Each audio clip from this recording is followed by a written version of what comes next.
지극히 작은 자 하나에게 한 것이라는 제목으로 말씀 연회를 함께 나누니다. 마태복음에는 두 개의 산상수훈이 있다 이런 말을 합니다. 하나는 5장부터 7장까지 우리가 다 아는 산상수훈, 마태복음에 나타난 예수님의 첫 번째 설교가 그거죠. 그럼 두 번째 산상수훈은 뭐냐? 24장 3절 보시면요, 예수께서 감람산 위에 앉으셨을 때에 하고 시작되는 설교가 있습니다. 이게 예수님의 마태복음에 나타난 5편의 설교 중에 마지막 설교입니다. 24장, 25장 작은 종말론이라고 불리는 설교예요. 이게 감람산 위에서 시작하시고 역시 경주를 지나고 있습니다. 설교입니다. 그래서 마태복음의 예수님 설교는 산상수훈에서 시작해서 산상수훈으로 마무리된다, 그렇게 말하기도 합니다. 이 첫 번째 산상수훈의 핵심은 이 땅입니다. 하나님 나라 백성이 이 땅에서 어떻게 살 것인가, 이 말씀을 주신 겁니다. 그리고 두 번째 산상수훈은 영원입니다. 하나님 나라 백성은 어떻게 영원을 준비하면서 살 것인가. 그래서 오늘 본문 이 말씀은 세 가지 비유로 예수님께서 말씀을 주십니다. 1절부터 13절이 열처녀 비유고요, 14절부터 30절이 달란트 비유고요, 31절부터 46절이 양과 염소의 비유. 이 세 비유가 차례로 등장합니다. 우리가 어떻게 영원을 준비하는 삶을 살 것인가, 그 메시지를 주십니다. 여러분, 이 세 비유의 공통점이 뭐냐면 그 마지막에 구분이 됩니다. 주인의 잔치에 들어가는 사람이 있고요, 바깥 어두운 곳에 버려지는 자가 있어요. 이게 정확하게 구분이 됩니다. 뭘 말씀하겠습니까? 아무나 천국 백성 되는 게 아니라는 것입니다. 천국 시민은 슬기롭고 충성스럽고 받은 은혜대로 살았던 자가 천국 백성이 될 것이다. 그 경고의 말씀, 도전의 말씀을 주고 계신 메시지입니다. 자, 이 세 비유를 하나씩 볼 건데요, 오늘 첫 번째로 볼 것은 예수님은 혼인잔치에 청함받은 열처녀의 비유로 말씀을 주십니다. 보통 결혼식의 주인공은 신부죠. 신랑과 신부가 주목을 받는 게 결혼식인데, 이 비유에 보면 신랑 신부가 안 나옵니다. 혼인잔치에 초대된 10명의 처녀들이 주목을 받고 있습니다. 아마 결혼식을 앞둔 신랑이 이 10명의 처녀들에게 어떤 부탁을 했던 것 같아요. 자신의 결혼식을 위해서 요 역할을 좀 해달라고 부탁을 했던 것 같아요. 그 부탁이 뭔가, 신랑이 아마 밤중에 도착합니다. 신랑이 밤중에 도착할 때 사람들이 다 자니까 그때 이 처녀들이 나와서 결혼식 등불을 환하게 밝혀서 신랑을 맞아달라, 신랑을 맞으러 나오는 일을 당신들이 좀 해달라, 그 부탁을 했던 거죠. 근데 그 중에 이 5 처녀는 등은 준비를 했는데 그 등을 밝힐 기름은 준비를 제대로 안 한 거예요. 근데 슬기로운 5 처녀는 계속 생각을 했던 거죠. 그러면서 준비를 했던 겁니다. 신랑이 우리가 생각하는 시간보다 늦게 올 수 있고, 만약에 신랑이 우리가 생각하는 시간보다 늦게 온다면 우리가 지금 보유한 기름으로 그때까지 갈 수 있을까? 아무리 생각해도 기름이 부족할 경우인데, 그러면 지금 시간 있을 때 기름을 좀 더 채워놓자. 기름이 충분하도록 신랑이 언제 오든지 상관없이 우리가 그분을 맞으러 나갈 수 있도록 기름을 충분히 준비하자, 요 생각을 했던 겁니다. 그래서 모든 신경을 기름이 지금 얼마나 있는가, 기름을 또 얼마나 채워야 되는가, 여기에 집중을 했던 겁니다. 겉으로 볼 때 이 처녀들은 별 차이가 없어요. 모두 신랑의 부탁을 받았어요. 그리고 다 등을 준비를 했습니다. 여기까지는 별 차이가 없는데 이 미련한 5 처녀는 다른 데 신경 써요. 자기들 몸치상하고 이 결혼식에 가서 얼마나 이쁘게 보일까, 뭐 이런 데 신경 썼는지 모르겠어요. 그러면서 정작 중요한 기름을 준비하는 일은 소홀히 했던 것입니다. 근데 이 지혜로운 처녀들은 다른 거는 신경 안 쓰고 딱 한 가지, 등불 밝힐 기름이 중요한, 이걸 채우는데 모든 노력과 관심을 집중했던 거예요. 이게 이 두 그룹의 차이였어요. 모두가 잠든 깊은 밤 드디어 신랑이 도착했습니다. 신랑이 도착하자 이제 잔치가 시작이 됩니다. 근데 잔치에 들어갈 수 있는 방법이 뭐냐? 딱 하나입니다. 신랑을 맞이할 등불을 밝힐 수 있느냐. 약 700m 여기서 시속 결정입니다. 100km 다른 준비 단속 지점입니다. 등불을 밝힐 기름이 준비가 안 돼 있으면 이 잔치에 못 들어간다는 거예요. 자, 그러면 이 기름이 의미하는 게 뭘까? 우리가 누가복음 10장을 보면 예수님께서 말씀을 전하시는데 누구의 집으로 들어가시냐면 마르다의 집으로 들어가시는 것입니다. 주의 가능합니다. 자, 예수님이 오시니까 이 마르다의 집에 잔치가 벌어집니다. 근데 이 잔치 중에도 예수님은 계속 천국 복음 말씀을 전하십니다. 근데 집주인 마르다는 예수님 말씀은 아랑곳 없고 예수님과 일행들이 지금 들이닥쳐 놓으니까 이분들 어떻게 대접해야 될까? 음식 준비로 마음이 지금 복잡했던 거예요. 근데 동생 마리아가 뭐 하는가 봤더니 예수님 발치에 앉아가지고 예수님 말씀만 딱 듣고 있는 거예요. 이 모습을 보고 마르다가 화. 자, 누가복음 10장 40절부터 42절을 우리 같이 한번 읽겠습니다. 시작. 마르다는 준비하는 일이 많아 마음이 분주한지라 예수께 나아가 이르되 주여 내 동생이 나 혼자 일하게 두는 것을 생각하지 아니하시나이까. 그를 명하사 나를 도와주라 하소서. 주께서 대답하여 이르시되 마르다야 마르다야 네가 많은 일로 염려하고 근심하라. 몇 가지만 하든지 혹은 한 가지만이라도 족하니라. 마리아는 이 좋은 편을 택하였으니 빼앗기지 아니하리라 하시니라. 마르다가 지금 잘못했다는 게 아니에요. 음식 준비하는 게 잘못됐다는 게 아니에요. 근데 핵심을 놓쳤다. 이 잔치의 핵심은 음식이 아니고 이 잔치의 핵심은 주님의 말씀이었습니다. 다른 일로 분주하기보다 이 말씀에 집중해주고 이 말씀으로 우리의 마음을 가득 채우는 것이 우리의 신앙의 가장 중요한 것이다. 예수님은 그 말씀을 하시는 거예요. 마리아는 이 좋은 편을 잡았기 때문에 이거 뺏기지 않을 거다. 이 말씀을 하신 거죠.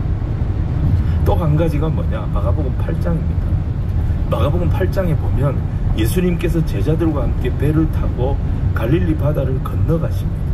근데 제자들이 급하게 오다 보니까 먹을 것을 제대로 안 챙기고 이걸 잊어버린 거예요. 찾아보니까 수중에 떡이 한 덩어리 뺏겨 있는 거예요. 이것 가지고 제자가 12명이고 예수님도 계신데 어떻게 먹습니까? 그래서 제자들은 어디서 우리가 먹을 것을 구할까? 온통 이 생각만 하고 있었어요. 그런데 그때 예수님이 무슨 말씀하셨느냐? 삼가 바리새인들의 누룩을 주의해라. 이 말씀을 하신 거예요. 그러니까 제자들은 이 말씀을 어떻게 받아들였느냐? 아무리 너희들이 먹을 떡이 없어도 바리새인들한테 가서 떡 빌릴 생각은 추워도 하지 마라.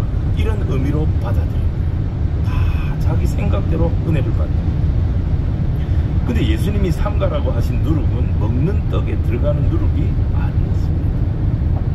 예수님이 바리새인들의 가르침을 바리새인들의 누룩이라고 해주셨어요. 바리새인들의 가르침을 줬으면 그 말씀이 아니다. 그 말씀을 하신 거죠.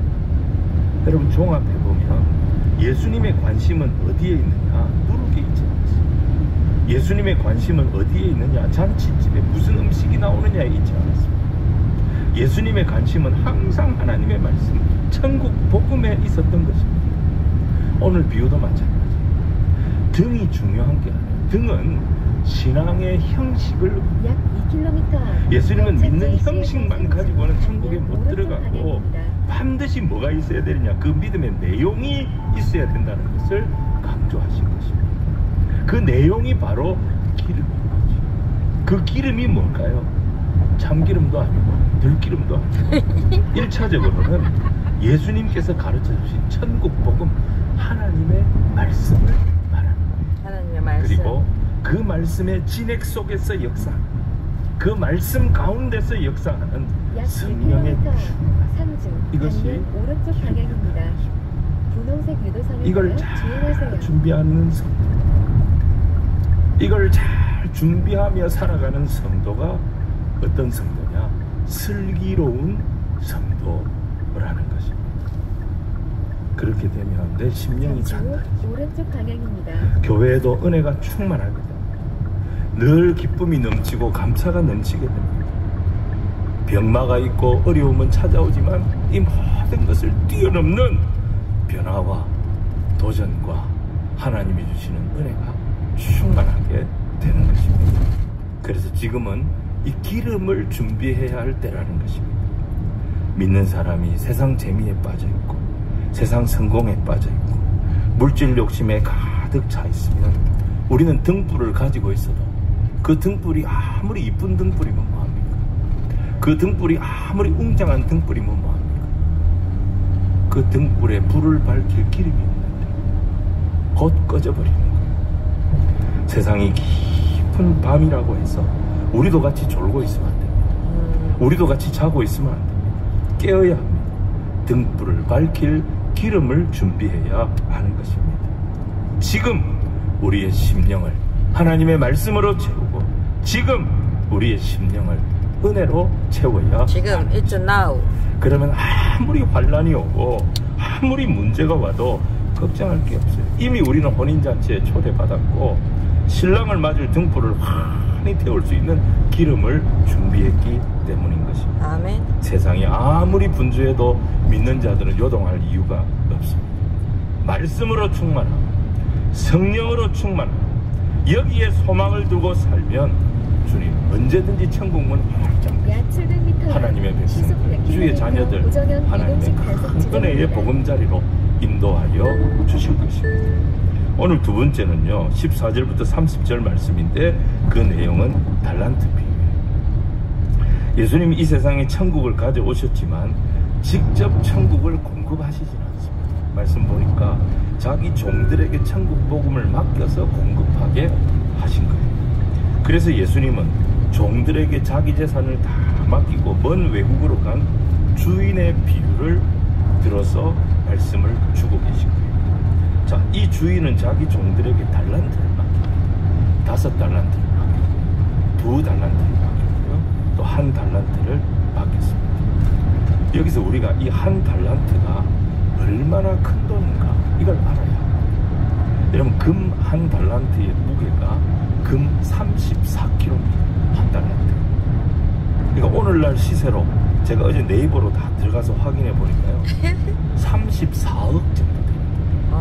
한 달란트가. 그래도 여러분들이 같이 호응을 해주니까 34억이 큰 돈이잖아요. 근데 오늘날처럼 화폐 가치가 이렇게 정형화된 그런 시대가 아니었어요. 이 시대. 그러니까 금 1달란트는 우리가 생각하는 34억 이상 되는 엄청난 가치가 있습니다. 그 일반인들은 평생을 살아도 구경도 할 수 없는 그런 큰 돈이 1달란트였습니다. 우와, 하늘 너무 예쁘다. 주인은 이런 엄청난 돈을 종들에게 맡깁니다. 장사한다. 자, 그렇다면 우리가 이 주인이 나눠준 이 달란트가 과연 무엇을 의미하는 걸까 생각할 필요가 있어요. 두 가지로 볼 수 있습니다. 첫 번째는 뭐냐? 우리가 하나님의 백성이 되었다는 자체가 이런 가치가 있다. 물론 세상 모든 사람들은 다 가치 있는 존재입니다. 근데 안타까운 것은 자기가 얼마나 가치 있는 존재인지 모르고 살아갑니다. 아하. 근데 복음을 듣고 하나님이 나를 사랑하셔서 자기 목숨을 내주시고 내게 생명을 주셨다, 내게 구원의 은혜를 주셨다, 이 사실을 알게 된다면 자기를 보는 태도가 달라질 겁니다. 내 인생을 절대 함부로 판단하지 못할 겁니다. 내 가치는 그렇게 허접하게 보지 않을 것입니다. 근데 그게 다가 아니에요. 여기에 플러스 알파가 있어요. 이 달란트. 그게 뭐냐? 그게 성령의 능력이에요. 여러분 사도행전 1장 8절 말씀 보시면 오직 성령이 너희에게 임하시면 너희가 권능을 받고 예루살렘과 온 유대와 사마리아와 땅끝까지 이르러 내 증인이 되리라 하시니라. 이렇게 말씀하셨어요. 하나님 우리에게 성령의 능력을 주십니다. 이 성령의 능력을 주시는 이유가 뭐냐? 내 증인이 되라는 거예요. 어디든지 가서 내 증인이 되라는 거예요. 다시 말해서 영혼 구원의 사명을 감당하라고 성령의 능력을 우리에게 주셨다. 한 영혼에게 하나님의 말씀을 전하고 그 한 영혼을 위하여 끝까지 기도하고 그 사람이 자신의 진짜 가치를 발견해서 구원을 받도록 증인의 삶을 살라고 우리 주님께서 성령의 능력을 한 영혼을 놓고 간절히 기도할 때 성령께서 개입하십니다. 그래서 그 영혼이 다시 살아. 그 영혼이 구원을 얻는 역사를 성령께서 허락하여 주시는 거예요. 그래서 주인이 종들에게 맡긴 이 달란트는 영혼 구원의 권세, 영혼 구원의 능력, 바로 성령의 능력을 말하는 것입니다. 5달란트 받은 종은 망설이지도 않고 쫓아나가서 장사했습니다. 그래서 또 5달란트를 남깁니다. 5달란트에 합당한 영혼 구원의 역사를 감당한 거죠. 2달란트 받은 종도 마찬가지. 이 종의 능력은 5달란트 받은 종만큼은 안 됐습니다. 하지만 이 사람 자기가 받은 그 달란트만큼 열심히 가서 수고했어요. 그리고 그 달란트에 합당한 구령의 역사를 감당한 거예요. 근데 문제는 1달란트 받은 종이었어요. 이 종은 주인이 맡긴 재능을, 주인이 맡긴 은사를, 주인이 맡긴 능력을 땅에 묻어버렸어요. 그리고 이제 주인이 온 거예요. 주인이 와서 결산을 합니다. 5달란트 받은 종, 2달란트 받은 종, 자기들이 남긴 달란트, 주인이 맡긴 달란트 주인에게 다 돌려드렸습니다. 그때 주인이 이들을 칭찬합니다. 자, 21절 말씀을 우리 같이 한번 읽겠습니다. 시작. 그 주인이 이르되 잘하였도다 착하고 충성된 종아, 네가 적은 일에 충성하였으며 내가 많은 것을 내게 맡기리니 내 주인의 즐거움에 참여할지어다 하고. 여러분, 주인이 맡긴 달란트, 종들이 평생 살면서 구경도 못할 그만큼 엄청난 돈이에요. 엄청난 가치. 근데 주인은 천국 가는 거 아무것도 안 해요. 천국에서 지극히 작은 일을 네한테 맡긴 거예요. 근데 네가 그 적은 일에 충성했기 때문에 종들에게 무엇을 약속하느냐?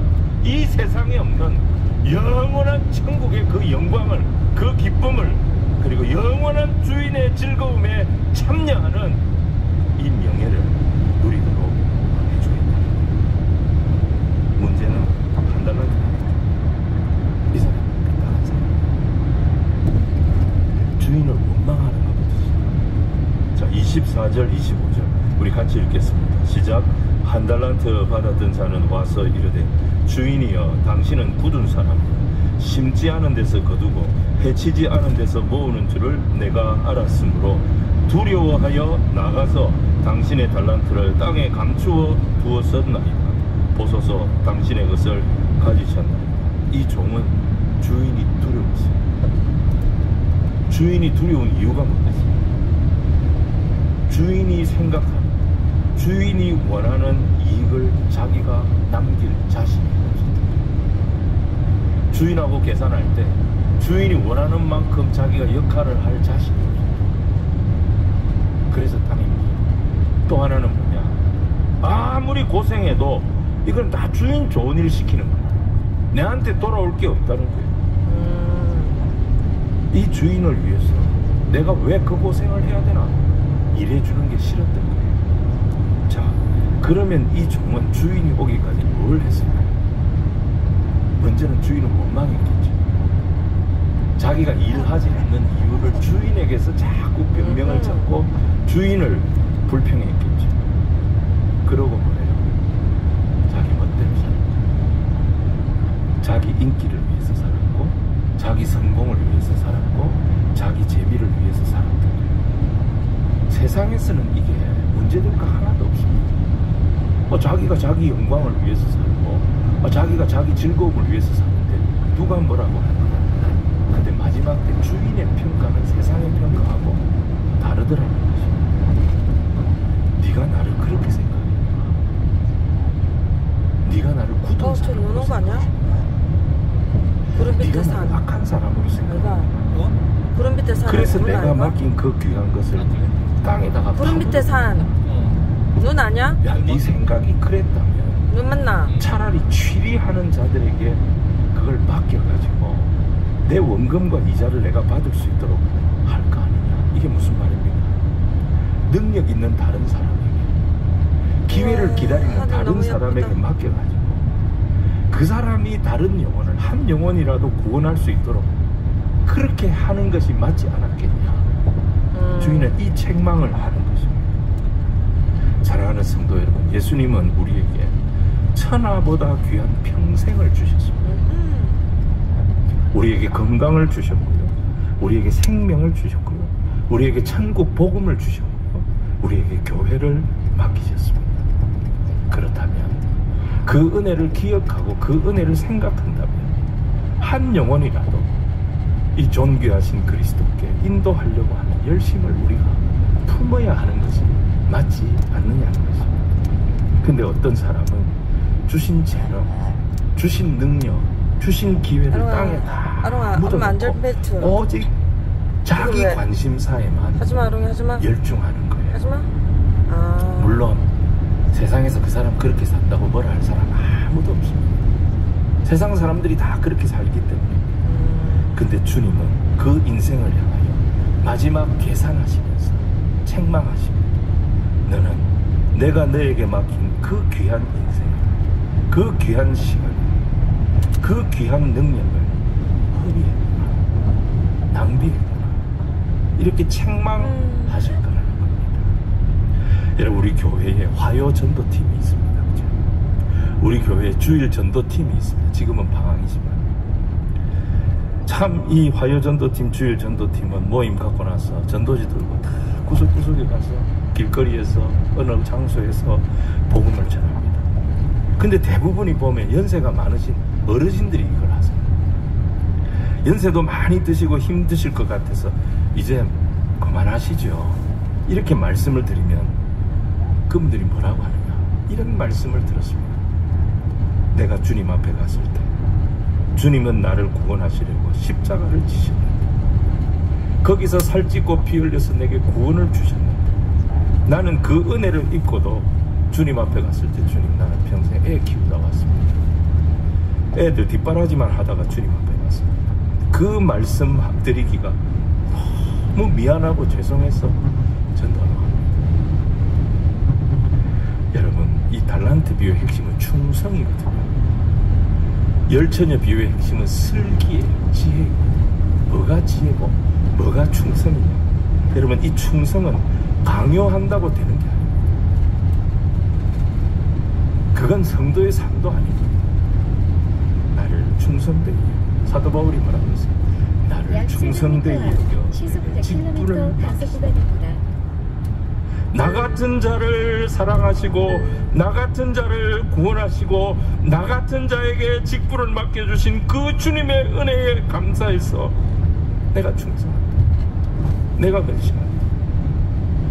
이게 믿는 자의 충성입니다. 사랑하는 성도 여러분, 어떤 달란트를 받으셨습니까?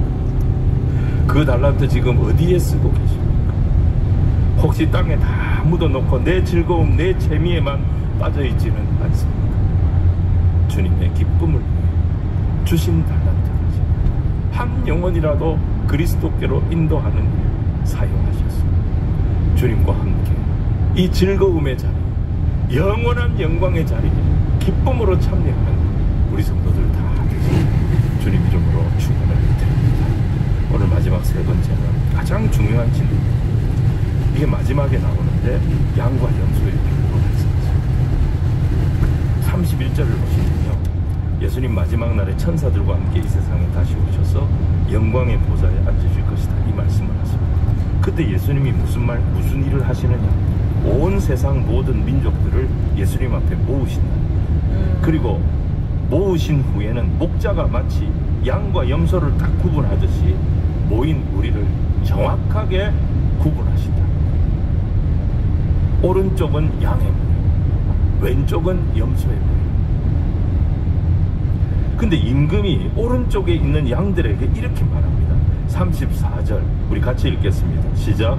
그때에 임금이 그 오른편에 있는 자들에게 이르시되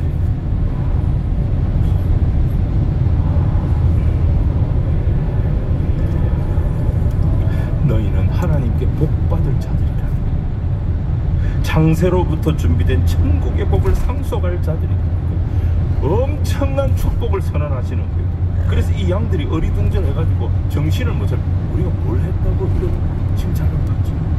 근데 그 이유를 설명하십니다. 35절, 36절 같이 읽겠습니다. 시작. 내가 줄일 때에 너희가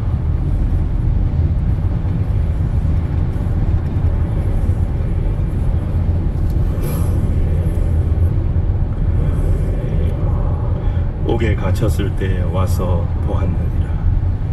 여러분, 대개 사람들은요, 누군가가 힘들어하고 배고파하면 그 사람 도와주고 싶어 합니다. 근데 그런 생각을 한다고 꼭 실천에 옮기는 것은 아닙니다. 결국 내가 희생을 해야 됩니다. 내가 좀 손해를 봐야 되거든요. 그래서 마음 먹었다고 이걸 행동으로 옮기는 것은 쉬운 일이 아닙니다. 근데 이 오른편 양들은 어떤 사람들이었느냐? 그런 계산이 없는 사람들이었어요. 누군가 배고프다고 하면 자기가 먹던 걸 그냥 주는 거예요. 입을 것이 없다 하면 자기 옷을 그냥 벗어주는 거예요. 누가 병원에 입원했다고 하면 가서 쫓아가서 위로해 주는 거예요. 그 집 아이들을 돌봐주기도 하는 거예요. 내가 아픈 것처럼 위에서 간절히 기도해 주는 거예요. 무슨 의도를 가지고 하는 게 아닙니다. 그렇다고 뭘 특별히 잘해주는 것도 아닙니다.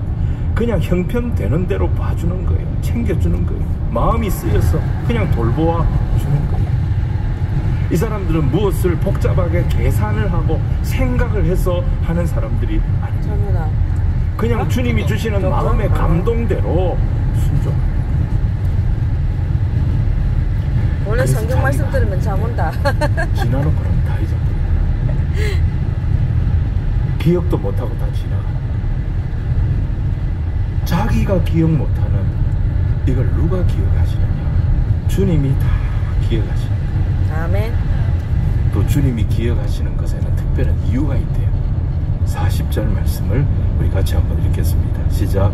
임금이 대답하여 이르시되 내가 진실로 너희가 여기 내 형제 중에 지극히 작은 자 하나에게 한 것이 곧 내게 한 것이니라 하시고. 아멘. 이 사람들 그냥 한 겁니다. 자기 마음속에 하나님의 말씀이 생각나서 그냥 한 거예요. 그냥 하나님이 감동을 주시니까 그냥 한 거예요. 근데 우리 주님은 그걸 다 뭐 스텔리아? 한 걸로 기억하십니다. 어디 스텔리아? 주님, 내가 아무것도 아니잖아요. 사실 제가 이 그래. 세상 하나님 은혜로 사는 거 아닙니까? 내 것이 뭐가 있습니까? 참, 와, 6대. 하나, 둘, 셋, 넷, 다 6대.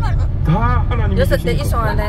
다 하나님이 주신 기회고, 다 하나님이 주신 물질이고, 아멘. 다 하나님이 주신 능력 아닙니까? 아멘. 그것 가지고 하나님이 마음을 주셨어.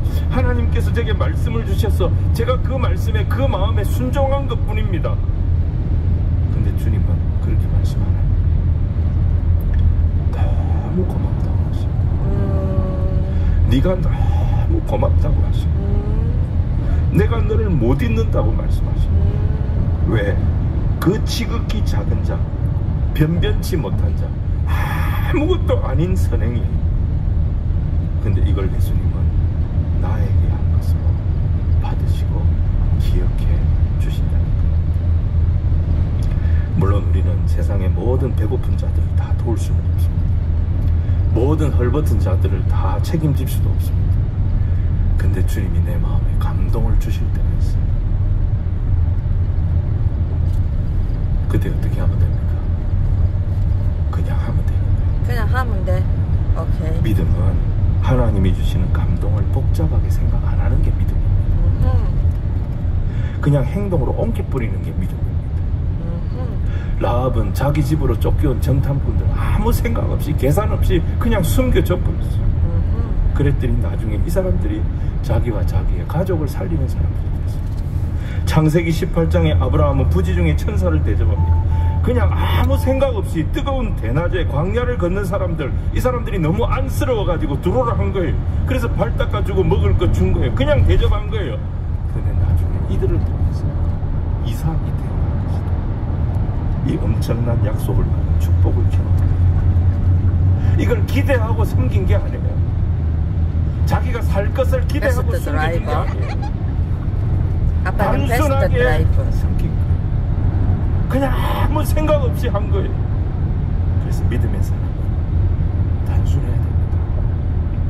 지금 내가 살아있는 것이 하나님 은혜입니다. 모든 것이 주님의 긍휼입니다. 그래서 감사합니다. 그래서 헌신합니다. 그래서 순종합니다. 이게 우리가 주의 뜻에 부복하는 이유가 되어야 되는 것입니다. 아멘. 그러면 주님이 뭐라고 하시나요? 고맙다. 너무 고맙다. 지극히 작은 자 하나에게 한 그 미약한 것, 그게 나한테 우리가 안 아무것도 간다. 아닌데 주님을 대접하는 영광 말씀 다 들어야 되니까 시동까지 말해. 되게 하신다는 것입니다. 여러분, 오늘 2023년 마지막 날입니다. 우리가 지금 이 때를 마지막 때라고 그렇게 부릅니다. 우리가 이 마지막 때 어떻게 살아야 되겠습니까? 영원을 준비하는 천국 시민의 삶, 저와 여러분이 살아야 할 때입니다. 첫 번째는 슬기롭게 살아야 됩니다. 말씀과 성령으로 날마다 내 심령을 채우는 그 사람이 슬기로운 사람, 지혜로운 사람입니다. 두 번째는 충성되게 사는 겁니다. 주신 재능, 주신 성령의 능력, 여러분 그거 묵혀두지 마시기 바랍니다. 주님이 기뻐하시는 일, 한 영혼이라도 구원하는, 복음 전하는 일에 충성하는 그런 우리가 되는 거예요. 세 번째, 받은 은혜 기억하고 주님 우리에게 감동 주실 때 그냥 순종하는 거예요. 그런 인생을 사는 것입니다. 그래서 이 마지막 때에 우리 주님의 마음에 고맙다, 너무 고맙다, 그렇게 기억이 되고 아무것도 아닌데 주님을 대접한 사람으로 인정받는 저와 여러분이 되기를 주님 이름으로 축원을 드립니다. 아멘. 기도하겠습니다. 주님 감사합니다. 주신 말씀 마음에 새깁니다. 이 말씀 붙잡고 믿음의 길을 가는 영원을 준비하는 주의 자녀들 저희가 되게 하여 주옵소서. 구주 예수님 이름으로 기도드립니다. 아멘. 아멘.